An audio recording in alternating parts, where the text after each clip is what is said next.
Bonjour à tous et bienvenue sur NutriCast, premier média audio dédié à la phytothérapie et à la micronutrition. Sur NutriCast, on échange avec tous les acteurs de la nutraceutique, les experts de la supplémentation, tous ceux qui contribuent à une meilleure transparence du secteur pour vous aider à mieux comprendre ce que vous consommez. Et on en profite également pour faire connaissance avec des hommes et des femmes passionnés par leur métier qui consiste à s'occuper de votre bien-être. Je parlais d'experts il y a un instant et aujourd'hui, on peut difficilement faire plus expert en la personne du docteur Jean-Michel Lecerf, directeur du service nutrition de l'Institut Pasteur de Lille. Bonjour docteur. Bonjour.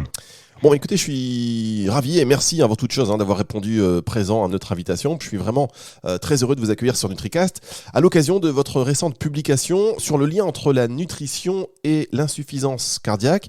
L'insuffisance cardiaque est une pathologie en pleine expansion, taux de mortalité assez élevé quand même, que l'on pourrait prendre en charge beaucoup plus efficacement en contrôlant les facteurs de risque, dont la nutrition ou la dénutrition d'ailleurs. Voilà, c'est ça. Le plus souvent, quand on parle d'insuffisance cardiaque, on pense médicaments, on pense régime sans sel. En fait, il y a beaucoup d'autres choses à faire quand on a une personne qui est insuffisante cardiaque. Et en particulier, son état nutritionnel est très important à considérer.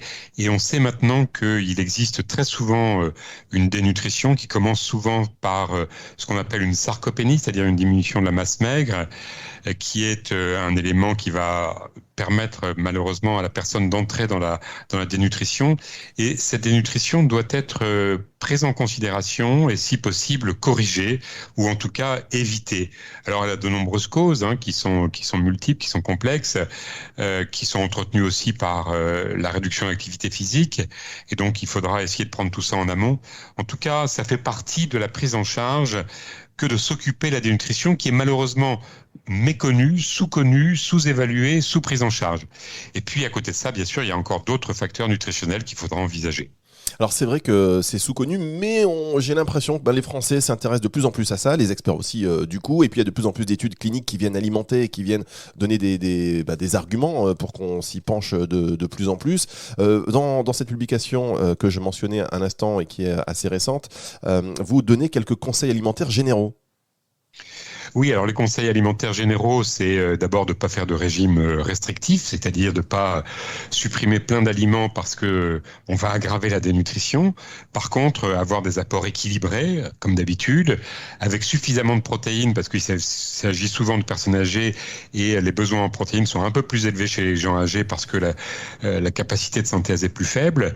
Donc des protéines animales, des protéines végétales, mais surtout des protéines animales parce qu'elles sont plus efficaces.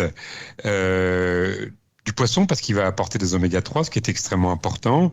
Les produits laitiers également doivent être présents en étant attentifs à diminuer les apports en sel sans faire de régime trop restrictif en sel parce que ça va diminuer l'appétit et donc le fromage sera bien sûr limité, les aliments riches en sel, le pain également sera limité et puis tous les aliments qui sont extrêmement salés, la charcuterie par exemple sera également évitée.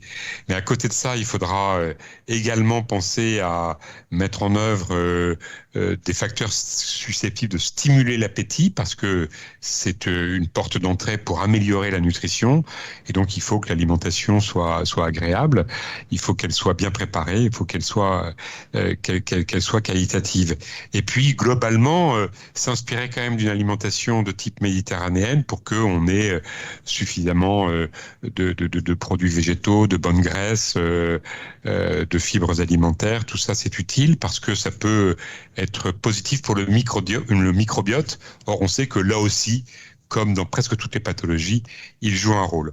Voilà quelques grands principes, si vous voulez, qui sont importants, qui ne seront pas toujours suffisants, et parfois il faudra en plus une supplémentation. La supplémentation, on va l'aborder dans un instant. Juste pour revenir sur ce que vous disiez concernant les protéines animales plus efficaces, on sait qu'on est dans une société qui est de plus en plus végétarienne, voire végane. Il y a une grosse tendance qui est clairement en train de progresser. Qu'est-ce que vous pouvez donc dire à ces personnes ? Oui, alors là, si on parle de la nutrition de l'insuffisance cardiaque, je maintiens ce que j'ai dit. Si vous parlez de l'alimentation de la population en général, c'est différent.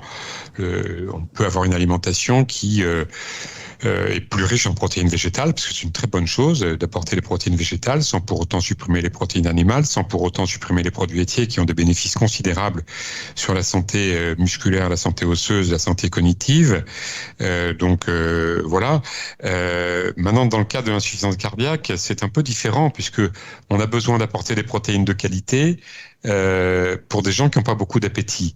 Et donc, des protéines de qualité, c'est les protéines animales. Pour des gens qui n'ont pas beaucoup d'appétit, il ne faut pas des volumes importants.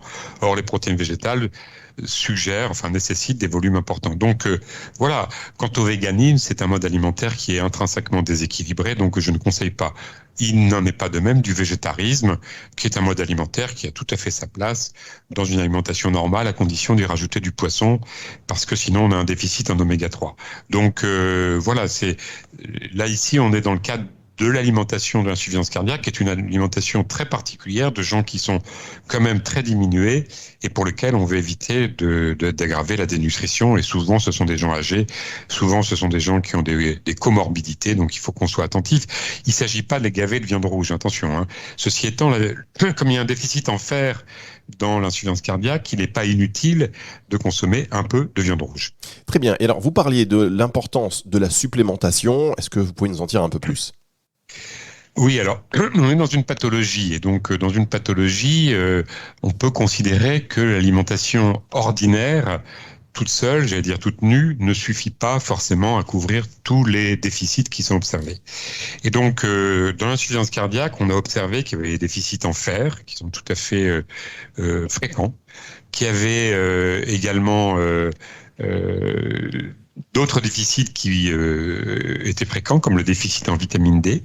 Et puis, il a été mis en évidence que des supplémentations en certains nutriments étaient bénéfiques. Alors, on sait le rôle de la vitamine B1 dans la fonction cardiaque, mais là, la supplémentation n'est efficace que par voie parentérale. Donc, on va pas trop en parler.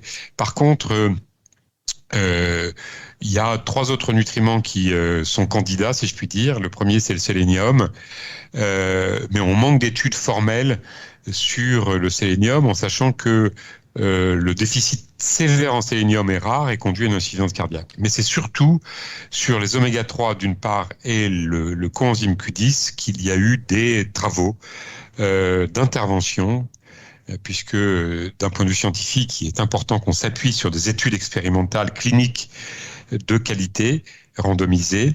Et donc, il y a eu des études de supplémentation en oméga 3 à longue chaîne qui ont montré une petite, mais statistiquement significative, réduction de l'insuffisance cardiaque et surtout de la mortalité toute cause chez les sujets qui étaient supplémentés en oméga 3. Et puis, il y a eu également plusieurs études sur le coenzyme Q10, qui est en fait un nutriment pas très connu, qui a un statut un peu particulier parce qu'à la fois l'organisme est capable d'en synthétiser, mais il le trouve aussi dans son alimentation. Donc c'est pas vraiment un nutriment essentiel puisque on est capable de le synthétiser, mais il est très important.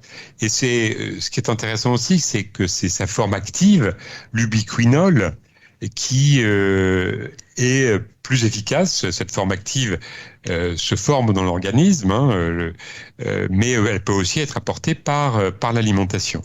Et on sait que le coenzyme Q10 joue un rôle très très important dans les fonctions mitochondriales, dans la synthèse de l'ATP, et des études ont été menées, donc de qualité, double aveugle, contre placebo, à des doses médicamenteuse, on va dire, de supplémentation. On est au-delà des apports nutritionnels qu'on aurait par une consommation ordinaire d'aliments qui en sont riches, qui sont d'ailleurs surtout des protéines animales, viande, volaille, poisson, qui représentent l'essentiel. Mais là, on est à des doses supranutritionnelles.